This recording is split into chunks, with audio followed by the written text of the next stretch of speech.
YouTube channel where we create content around design and architectural entrance exam. I am Surbi, a senior design faculty at Creative Edge, also an NIFT alumni. And yes, this video is dedicated to all of you NIFT aspirants because this topic is very important for you guys. अभी आपको पता ही होगा NIFT का exam कुछ ही दिनों में है, तो इस सीरीज में हम हर वो टॉपिक डिस्कस कर रहे हैं जो NIFT के लिए बहुत ज्यादा इंपॉर्टेंट है. Although this particular topic is relevant for all the design entrance exam and all the architectural entrance exam also, but still this is very important for NIFT entrance exam. इस series में मैंने already 3 video पहले कर चुके हैं, तो आपने अगर वो वीडियोस नहीं देखे हैं तो पहले वो वीडियोस देखें और उसके बाद इस वीडियो पे आए जहां पे हम डिस्कस करने वाले हैं about the principles of design. Yes guys, last video में हमने डिस्कस किया था about the elements of design. मैंने बताया था एक डिजाइन के जो बिल्डिंग ब्लॉक्स होते हैं उन्हें हम बोलते हैं elements of design. Now elements of design को यूज करने के लिए कुछ रूल्स होते हैं, कुछ गाइडलाइंस होते हैं that you need to follow while using the elements of design. And जब हम उन रूल्स की बात करते हैं तो उन रूल्स को हम बुलाते हैं principles of design. Alright, but before getting started with the video, you know the drill. अगर आपने अभी तक हमारे चैनल को सब्सक्राइब नहीं किया है तो make sure you subscribe our YouTube channel and press the bell icon for notification. So without any further ado, let's dive right in. So let's start off by understanding what are principles of design. So ज्यादा important नहीं है इसमें, ये समझने में बहुत आसान है. गाइडलाइंस होती है जो डिजाइनर्स यूज करते हैं to create a visually appealing, effective and cohesive composition. एक विजुअली अपीलिंग और कोहेसिव एंड इफेक्टिव कॉम्पोजिशन बनाने के लिए जो गाइडलाइन फॉलो की जाती है बाय द डिजाइनर्स और the artist are called as the principles of design. Alright, so these are the principles of design. We have multiple principles of design. अभी हम एक एक करके समझते हैं कि कौन से होते हैं. सबसे पहला प्रिंसिपल्स ऑफ डिजाइन होता है बैलेंस. ठीक है, नाउ अब मेनली 2 तरह के बैलेंस को हम समझते हैं. ठीक है, सिमेट्रिकल और एसिमेट्रिकल. जो भी एक कॉम्पोजिशन में हर जो एलिमेंट होता है ना, जो हमने पिछले वीडियो में पढ़ा था, शेप हो गया, फॉर्म हो गया, टेक्सचर हो गया, हर एलिमेंट के पास अपना खुद का विजुअल वेट होता है जो देखते वक्त फील होता है व्यूअर को. ठीक है, तो जब एक आर्टवर्क में एलिमेंट्स एक साइड बहुत ज्यादा है, एक साइड बहुत कम है, तो विजुअल वेट एक तरफ ज्यादा लगता है. इसके कारण जो पूरा आर्टवर्क है वो गिरा हुआ नजर आता है, झुका हुआ नजर आता है, और वो हमें नहीं चाहिए एज डिजाइनर्स, एज आर्टिस्ट. हमें क्या चाहिए कि वो पूरा कंप्लीट लगे. अब यहाँ पे एग्जाम्पल के तौर पे समझो, ये वाले विजुअल में ये पूरा सिमेट्रिकल है, क्योंकि अगर मैं इसको ऐसे काटूं तो चारों साइड एक दूसरे के आइडेंटिकल रहेंगे, क्योंकि इसमें विजुअल वेट पूरा थ्रू आउट अच्छे से डिस्ट्रीब्यूटेड है. So it is balanced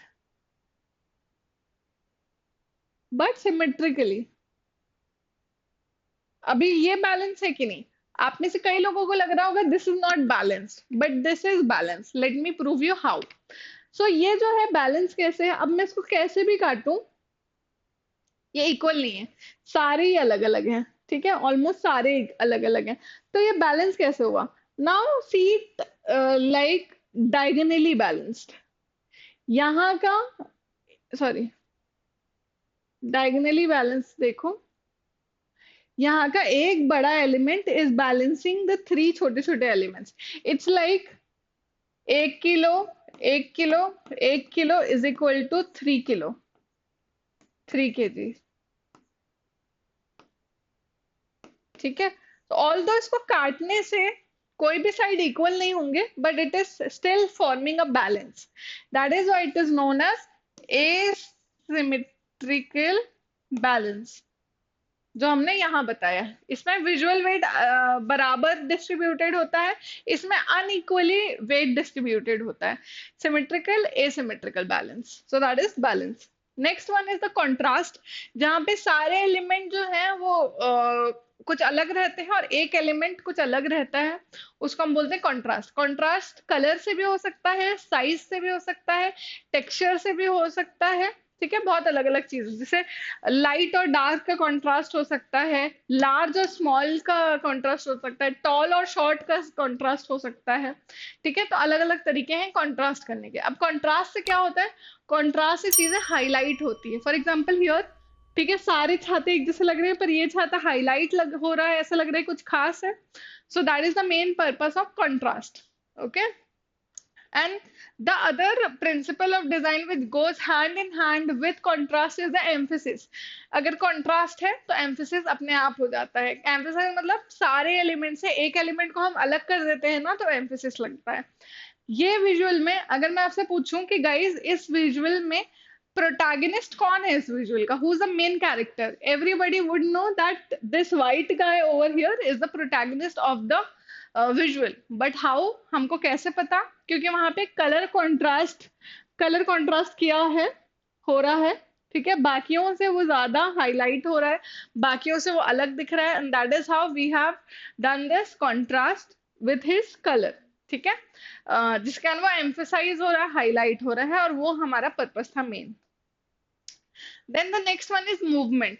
elements की अरेंजमेंट कुछ ऐसे करना कि हमारी आई का डायरेक्शन वैसा ही जाए. जैसे यहाँ पे सबकी आई का डायरेक्शन ऐसे जाता है, या तो फिर ऐसे जाता है. किसी का आई का डायरेक्शन ऐसे नहीं आ रहा है, किसी का आई का डायरेक्शन ऐसे नहीं जा रहा है. तो guiding the eye using the certain arrangement of element is known as the movement. Okay, so that is the movement, the other principles of design.